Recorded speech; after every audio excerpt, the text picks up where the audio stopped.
Alors bonsoir et bienvenue une nouvelle fois sur l'espace dédié au site mécaniqueuniverselle.net, le site qui vise à démontrer que l'humanité dans son ensemble évolue vers son ultime perfection. Alors, cette perfection, c'est la paix universelle, la fraternité absolue,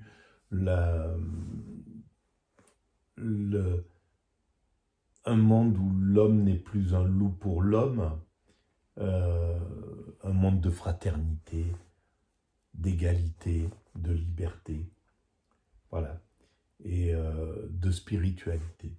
Je vous renvoie à l'écoute des vidéos précédentes pour savoir un peu ce que j'entends par perfection. C'est le paradis, en fait, on construit un paradis pour nos futurs descendants, et voilà. Alors là, je voulais juste reprendre un petit passage d'une émission que j'ai écoutée en rentrant en voiture tout à l'heure. L'émission, c'est « Entendez-vous l'écho » sur France Culture. Et cette page était consacrée à Friedrich Engels. Penser le marxisme à deux. Donc Engels était l'ami de Marx.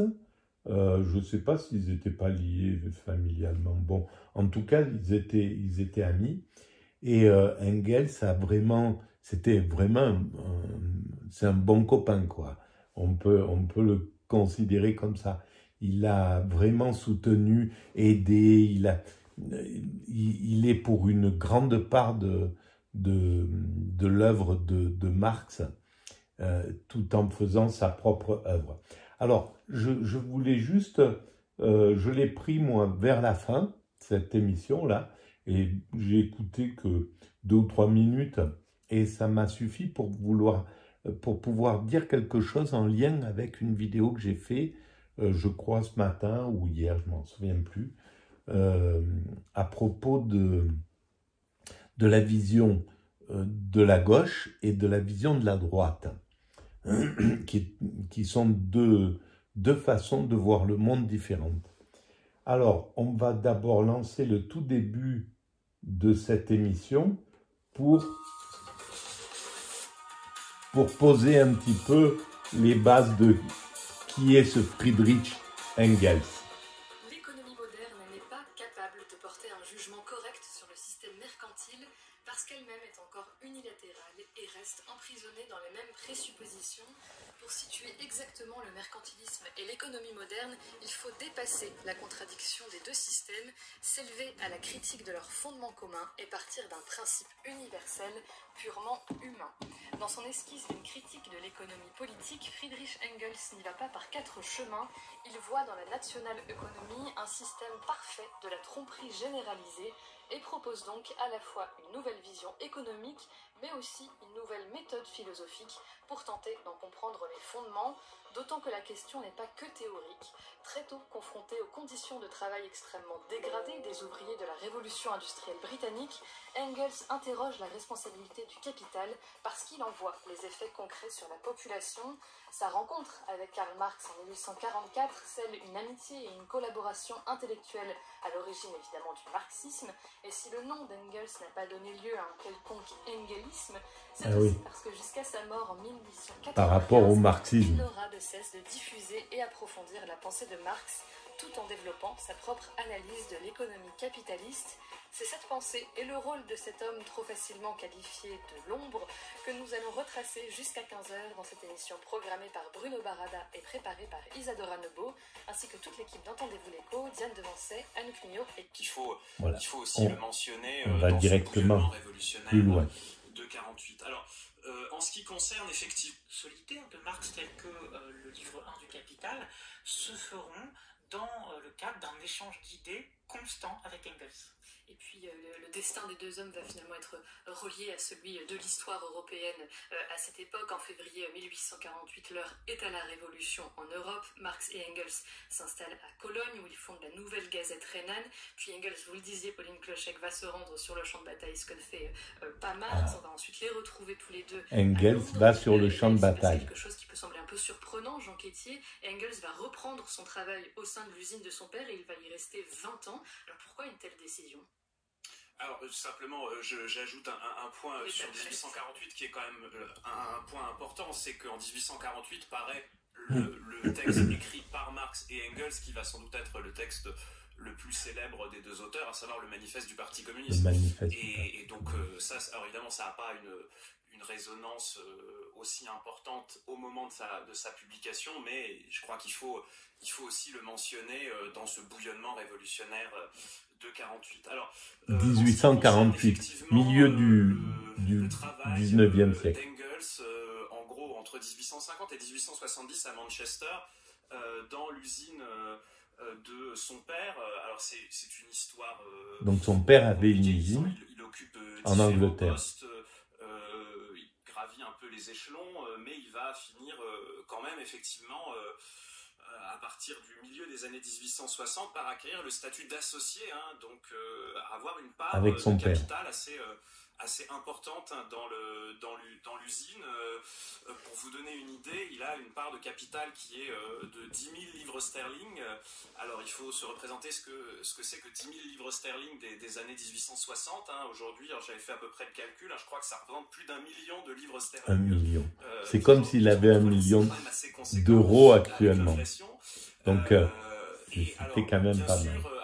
Et ça lui a permis d'aider Marx. C'est une expression qu'on trouve dans les souvenirs de Paul Lafargue et qui a beaucoup été mobilisée en période contemporaine par certains biographes. Hein, je pense notamment par exemple, à la principale biographie accessible en français aujourd'hui, celle de Tristan Hunt, qui parle du gentleman révolutionnaire, hein, pour jouer un peu sur ces deux idées. Mais c'est vrai que alors, cette expérience, elle a, je dirais, 3 aspects. Le premier aspect, c'est qu'elle permet à Engels de mieux comprendre les rouages du fonctionnement de la direction d'une grande entreprise textile, y compris avec la dimension boursière, hein, puisqu'il est à la bourse de Manchester. Mais disons qu'au-delà de l'aspect théorique, elle lui permet aussi 2 autres choses très importantes. D'une part, c'est de financer les activités du révolutionnaire, et troisième élément, de financer Marx lui-même, hein, puisque ça c'est vraiment le point très important. Marx le surnommait dans son dos Monsieur Quittance, hein, parce que c'est lui qui payait les factures. C'est pas cool, hein, Monsieur Quittance. Enfin, bon, c'est brutal un peu, pas par rapport à ce qu'il fait, hein, en réalité, parce que il lui apporte l'oxygène dans la bouche. Il lui permet d'écrire le Capital. C'est inouï, quoi. Hein. Et autre chose que M. Quittance. Il y a une dimension un peu sacrificielle dans cette histoire, hein, au sens où Engels, pendant 20 ans, va travailler à Manchester alors qu'il préférait être à Londres avec Marx, pour pouvoir lui donner du temps, tout simplement, le temps d'aller à la bibliothèque du British Museum pour préparer le grand œuvre, hein, c'est-à-dire le Capital. Et puis Jean Quétier, c'est aussi une époque et puis un lieu où les deux hommes vont s'investir. Bon, on peut dire que en même temps, voilà, Marx a capitalisé ce que Engels lui a donné. L'aide d'Engels, c'est devenu le Capital, et le Capital, c'est devenu quelque chose d'inouï, quoi. Donc voilà, il faut aussi, voir les deux côtés. Dans la considération aussi du combat ouvrier, Engels devient membre du Conseil général de l'Association internationale des travailleurs. Il y a une véritable lutte qui s'engage aussi, et c'est ce qu'on disait aussi un peu avec Pauline Kloschek, pour, on va dire, diffuser au moins les idées de Marx et Engels, les idées qui sont effectivement, comme vous le disiez, mises par écrit en 1848 dans le manifeste du Parti communiste. Il y a cet objectif-là aussi en étant à Londres.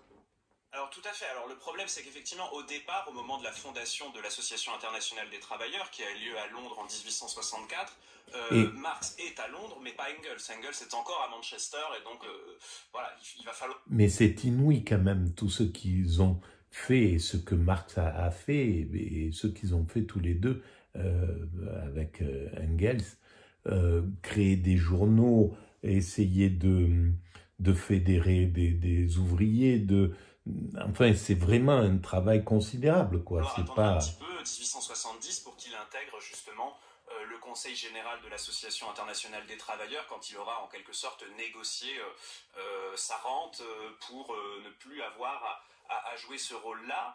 Et à partir de là, effectivement, dans les années 1870, il va jouer un rôle très important donc dans l'Association internationale des travailleurs qui... surtout jusqu'en 1872, puisqu'en 1872 c'est le moment de la scission entre les partisans, pour faire vite, les partisans de Marx et les partisans de Bakounine, plutôt sur des positions anarchistes. D'accord. Et Engels oui, va jouer un Bakounine rôle était dans cette à lutte la même politique aux époque. côtés de Marx. C'était deux... Il va aussi avoir un rôle dans, je dirais, la correspondance depuis Londres avec plutôt lui les pays latins. Marx était plutôt dans la correspondance avec l'Allemagne, même si Engels a aussi une correspondance évidemment avec les socialistes allemands et en aura de plus en plus au cours du temps. Mais c'est vrai que ça va jouer un rôle extrêmement important. Et puis Jean Quétier, donc ce manifeste du Parti communiste, on peut peut-être mentionner aussi qu'en 1847, Engels est l'auteur tout seul de Principes du communisme, principes au pluriel. Un peu plus tard, en 1848, dans Anti-Dühring, il va développer une analyse assez fondatrice du marxisme aussi, notamment en se penchant sur le rôle des machines et de leur emploi capitaliste. Alors comment Engels met la machine au centre de son analyse, et en fait, de façon beaucoup plus générale, Jean Quétier, que doit le marxisme à Engels? Alors, beaucoup, parce que, mais en fait, comme il était dans l'industrie, comme il touchait du doigt les problèmes et tout ce qui se passait au niveau des ouvriers, il était, Engels, voilà, c'est un hypersensible, c'est quelqu'un qui voit qui est un empathe comme Marx, et c'est ce que je voulais dire finalement avec le côté de la gauche qui a donné la gauche, le communisme, le marxisme, etc. C'est l'empathie, c'est le désir de justice, c'est le désir d'égalité qui prédomine et qui est à la base. Partir des différents éléments que vous venez de et qu'on ne peut pas jeter comme les ça. Principes du communisme, c'est intéressant parce que les principes du communisme, c'est en quelque sorte le brouillon du manifeste du Parti communiste. Puisque le manifeste du Parti communiste, donc c'est un texte qui paraît au début de l'année 1848, c'est une œuvre de commande en quelque sorte, puisque Marx et Engels se sont chargés de le rédiger au nom d'une organisation qui s'appelle la Ligue des communistes. Il y a un congrès qui a lieu à Londres à la fin de l'année 1847. Le communisme était là déjà. Qui va les charger d'élaborer ce document. Mais en amont, il y a eu plein de discussions préparatoires auxquelles Engels d'ailleurs a pour une part davantage participé que Marx pendant la deuxième partie de l'année 1847, parce qu'il avait une plus grande liberté de mouvement que Marx. Il pouvait notamment beaucoup se rendre à Paris alors que Marx ne pouvait plus le faire puisqu'il avait été expulsé de Paris au début de l'année 1845. Et dans les principes du communisme, Engels livre en quelque sorte cette première version. C'est ensuite lui qui va avoir l'idée de dire, parce que si vous lisez les principes du communisme, ça se présente encore comme un peu un catéchisme, avec des questions, des réponses, un peu comme une profession de foi si vous voulez, et c'est lui qui va dire, bon, il faut qu'on abandonne la forme du catéchisme, il faut qu'on fasse un manifeste. C'est lui qui a l'idée, c'est pas Marx, donc ça c'est un élément extrêmement important. Ensuite, sur la question des machines. Alors c'est vrai que sur la question des machines, Engels est très clair, mais Marx aussi, il y a évidemment une tendance ancienne dans les premières luttes ouvrières à s'en prendre davantage à la machine qu'au patron, parce que la machine, c'est en fait... C'était la machine qui prenait le travail des ouvriers au départ, donc il y avait quelque chose comme ça. Les ouvriers étaient révoltés contre les machines. Le patron, c'est l'ennemi moins visible ou invisible. Et Engels va, quant à lui, comme Marx, insister sur le fait qu'il y a un problème qui n'est pas lié aux machines en tant que telles, à la technique en tant que telle, mais à l'usage qui en est fait par les capitalistes. Et ça, c'est un élément qui va jouer un rôle extrêmement important dans le marxisme, hein, avec l'idée qu'une utilisation émancipatrice des machines est possible et même souhaitable. Et ça, c'est vraiment génial parce que l'ouvrier, il n'a pas le temps de réfléchir. Il est pas chargé de faire de la philosophie. C'est ce que j'écris sur ma théorie. Le monde ouvrier, le monde des gens qui construisent, qui travaillent à l'humanité, eh ben, leur boulot, c'est ça. C'est pas de prendre en charge la réflexion philosophique. Ils peuvent le faire, évidemment, mais normalement, le temps, ils n'ont pas le temps de ça. Le temps, c'est c'est autre chose. Et donc, le philosophe, lui, il est là pour éclairer, justement, le monde ouvrier, pour lui dire, oui, la machine, parce que spontanément, le monde ouvrier, il repoussait la machine parce que il acceptait le patronat tel qu'il était. En réalité, il voyait pas le problème derrière, plutôt au niveau du patronat, dans sa relation avec le patronat, avec celui qui détient l'instrument de travail, en fait, et lui qui est juste l'ouvrier dans ce travail. Et donc,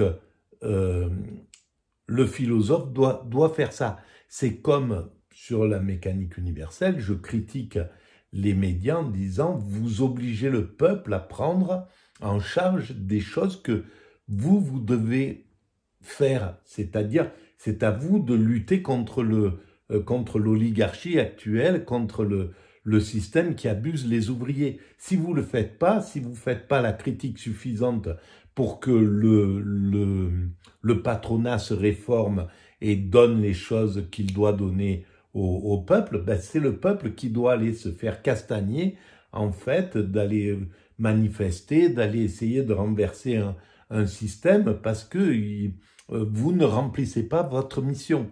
Vous êtes payés pour être des journalistes, pour être l'intermédiaire entre les dominants et le peuple, et donc pour protéger le peuple de la voracité des dominants.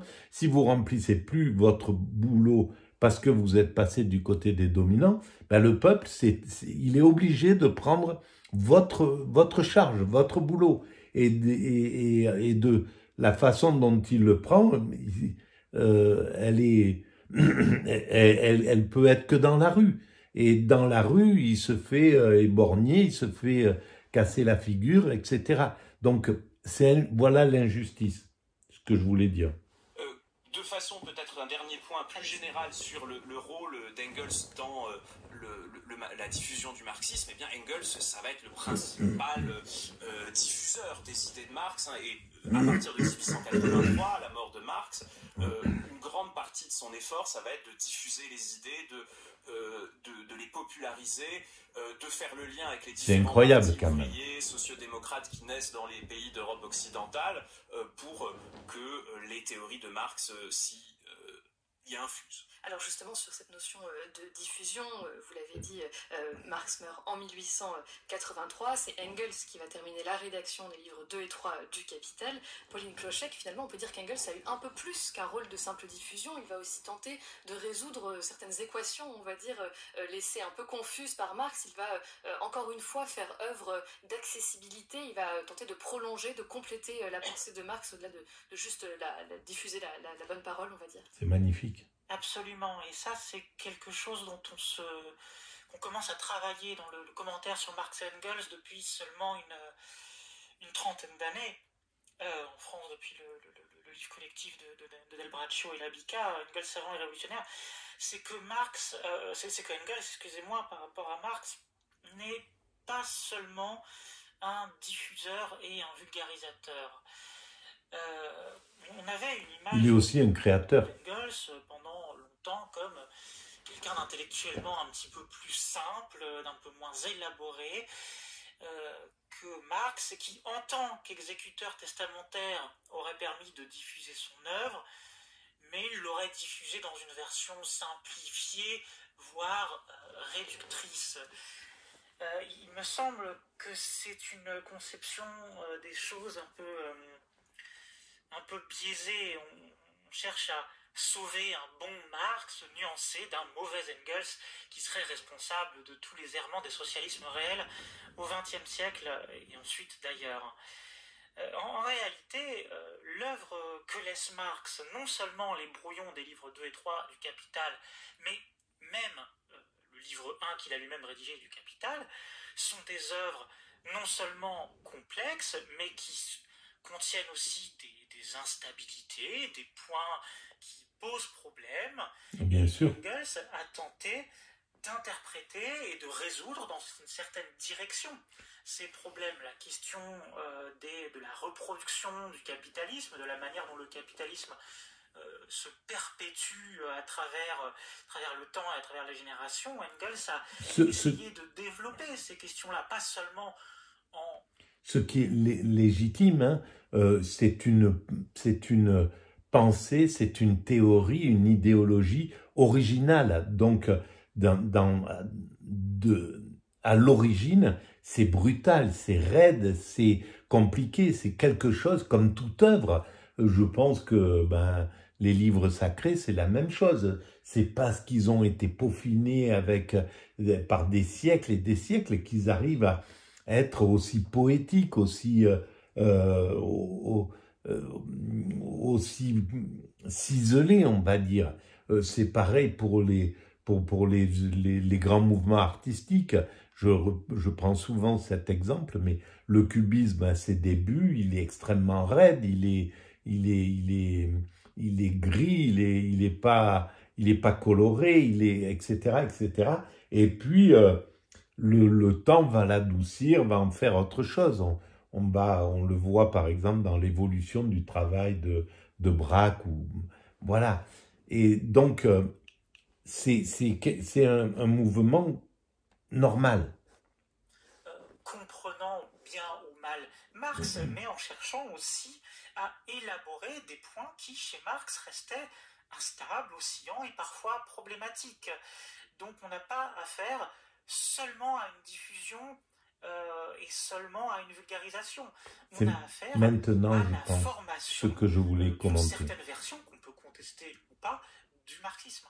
Et puis la mort de Marx aura une autre incidence, c'est que Engels est contraint d'interrompre une série de travaux qui étaient pourtant assez emblématiques de son positionnement, toujours dans l'optique de comprendre ce qui fait la nature de l'homme. Finalement, Engels avait en 1975 publié La dialectique de la nature, dans laquelle il se demandait si l'élimination des plus faibles n'était pas une loi naturelle biologique, auquel cas le capitalisme serait simplement son prolongement. Quelle réponse Engels trouve à cette vaste question, Jean Quétier ? L'élimination des plus faibles. Disons, les manuscrits de la dialectique de la nature, parce qu'en réalité, ils ne sont pas publiés vivant d'Engels, ouvrent tout un champ. L'élimination par les plus faibles, c'était le darwinisme qui posait cette question à l'époque. Parmi ces questions, il y a effectivement des questions liées ce qu'on appelle le darwinisme social, qui d'ailleurs, c'est pas le darwinisme. Il n'y a pas que là-dedans qu'on la trouve abordée, on la trouve même abordée par Marx, y compris dans le Capital. On peut résumer les choses de la manière suivante. Marx, comme Engels, sont des admirateurs de Darwin comme théoricien de l'origine des espèces pour comprendre ce qui se passe dans le règne animal, hein. Et là-dessus, ça revient à de nombreuses reprises, l'idée que le darwinisme, c'est l'une des principales découvertes scientifiques du 19e siècle. C'est clair. Donc là-dessus, il y a aucun problème. En revanche, ils sont très critiques vis-à-vis d'une façon d'interpréter Darwin pour plaquer toutes les thématiques de la lutte pour l'existence, de la survie du plus apte, sur le monde humain. Complètement. Et c'est Galton, c'est son cousin Darwin, qui va accentuer cette chose justement que voilà la survie du plus apte, ça peut s'adapter au monde ordinaire, quoi, hein, que les plus faibles, il faut les écarter, voilà. Et ça, c'est typique d'une pensée de droite extrême, on va dire, hein. Et donc c'est pour dire qu'il y a quelque chose de complètement inversé. La pensée de gauche va dire non, il y a l'égalité, c'est pas, on doit soutenir le plus faible. L'humanité, justement, la différence de l'humanité avec le monde animal, c'est que elle est capable de protéger ses plus faibles, et c'est ce qui fait que nous sommes une humanité. Donc c'est l'inverse de ce que préconise l'extrême droite et parfois la droite.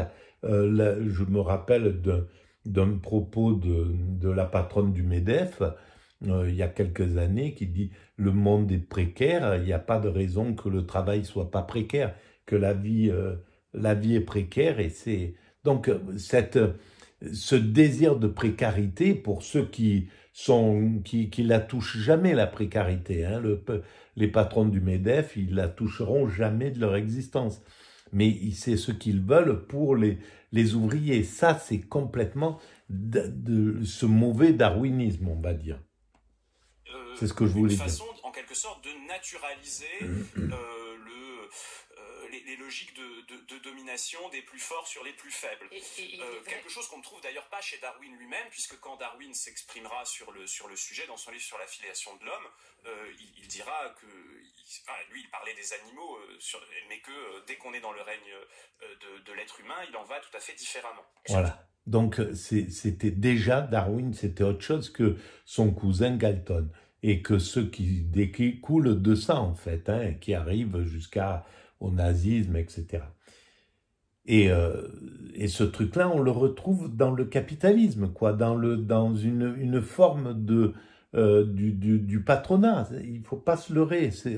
On a ce type de pensée qui est là un peu atténué, adouci sans doute, mais qui est quand même derrière cette chose-là et qui fait que c'est ce qui fait que le patronat n'offre pas le bonheur à ses ouvriers, alors qu'il en est absolument capable. Il pourrait faire que le monde ouvrier, que le monde des travailleurs soit heureux. C'est très facile pour eux.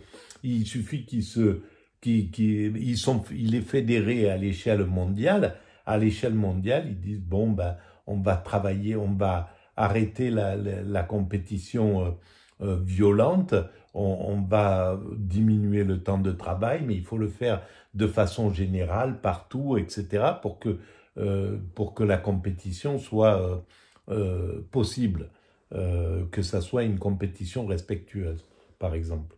Jean Quétier, cette émission touche bientôt à sa fin. Avant cela, il faut tout de même mentionner qu'un autre combat d'Engels après la mort de Marx, on parlait de l'objectif de simplification, est de faire du communisme un horizon atteignable. Il veut faire des propositions réalisables, ce qui passe notamment par un intérêt très fort d'Engels pour le modèle des coopératives. Entre autres, on parlait d'Owen. On peut résumer à cela, finalement, la volonté d'Engels, c'était de proposer des solutions applicables dans un contexte où le socialisme et les partis de masse commencent aussi à émerger et à se concrétiser.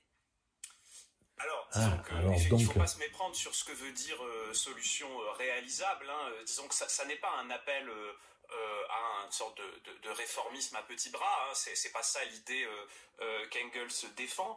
En revanche, c'est vrai qu'il a toujours insisté en rompant en quelque sorte avec la logique utopique sur l'idée selon laquelle les bases du communisme se trouvent déjà là dans le présent et que c'est là-dessus qu'il faut s'appuyer. Alors les coopératives en font partie, ça ne veut pas dire que en quelque sorte simplement par la généralisation de petites expériences isolées de coopératives on pourra aboutir au communisme, mais ce sont des points d'appui qui démontrent notamment qu'il est possible de faire sans les patrons, que les travailleurs sont capables de gérer eux-mêmes leur outil de production. Eh bien, ce sera le mot de la fin et peut-être une solution d'avenir. Merci infiniment à tous les deux. Voilà, bon, c'était ce que je voulais dire justement, qu'il y a une grande différence entre la gauche et la droite d'idéologie. Donc, lorsque c'est pour contester en somme quand le capitalisme a vaincu le communisme, donc l'URSS, quand le mur de Berlin est tombé, le capitalisme est devenu tout puissant. D'un seul coup, dans les médias, c'est les années 80 et quelques, on a vu arriver tous les hyper libéraux, les grands libéraux, quoi. Un système, là, le libéralisme était en roue libre et il partait. Donc, c'est l'époque où on voyait arriver les Berlusconi, les Bernard Tapie, les Bouygues qui prenaient les médias, qui investissaient un champ d'activité, voilà, d'énergie, d'entrepreneuriat, etc., etc. Et on écoutait dans les émissions qui étaient à l'époque, il y avait Ardisson, des gars comme ça, qui arrivaient là et qui se disaient révolutionnaires et en fait qui étaient complètement l'inverse du révolutionnaire. Et justement au niveau du communisme, ils ont mis une chape de plomb. Si quelqu'un voulait parler des valeurs communistes, de l'égalité ou quoi que ce soit, c'était tout de suite, il était attaqué directement. Et les attaques, c'était le communisme, c'est comme le nazisme, c'est que des criminels. Ils ont tué des millions de morts, etc., etc.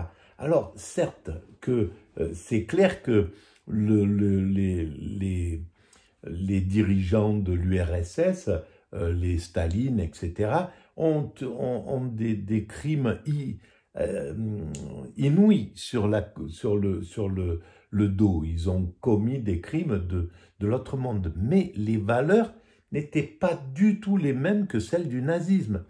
Et en fait, en faisant cet amalgame, ça détruisait les valeurs du communisme, qui sont la fraternité, les grandes valeurs du communisme. La fraternité, l'égalité, etc. Le social, le développement du social, le fait de s'occuper des plus démunis, etc. De laisser personne sur le côté, la compétition respectueuse. Il y avait plein de valeurs qui étaient fondamentales, qui étaient là et qu'il ne fallait plus toucher à ce moment-là, à cette époque. Et alors, à côté de ça, bien entendu, il y avait les valeurs négatives, la dictature du prolétariat, le manque de liberté, le fait de ne pas laisser la liberté religieuse s'exprimer, etc. Il y avait plein de choses négatives dans ce communisme qui était appliqué à l'époque. Mais voilà, donc, et je me rappelle que j'écrivais à ce moment-là et j'envoyais des trucs en critiquant ces gars, Ardisson, machin, etc. J'avais déjà, je ne sais pas si j'avais déjà trouvé la mécanique universelle, non, parce que c'était en l'an 2000. Donc, voilà. Mais en tout cas, c'était pour dire, pour bien montrer que c'est deux idéologies radicalement différentes. L'idéologie fasciste nazie, c'est une idéologie aristocratique qui veut faire monter les dominants guerriers, les dominants, voilà, il y a une classe de dominants et le peuple, il est complètement asservi dans la dictature de l'extrême droite. Par contre, et le peuple, il sert juste d'instrument de guerre. Par contre, dans le communisme, les valeurs, c'est pas l'aristocratie, c'est justement l'égalité. Donc, normalement, tout le monde est à égalité. La logique aurait voulu que des Staline restent à égalité avec le peuple, qu'ils se distinguent pas de ça, qu'ils se considèrent comme faisant partie du peuple, parce que c'était ça l'idée. Voilà. Voilà. On va arrêter là pour cette vidéo et je vous remercie et je vous dis à très bientôt. Au revoir.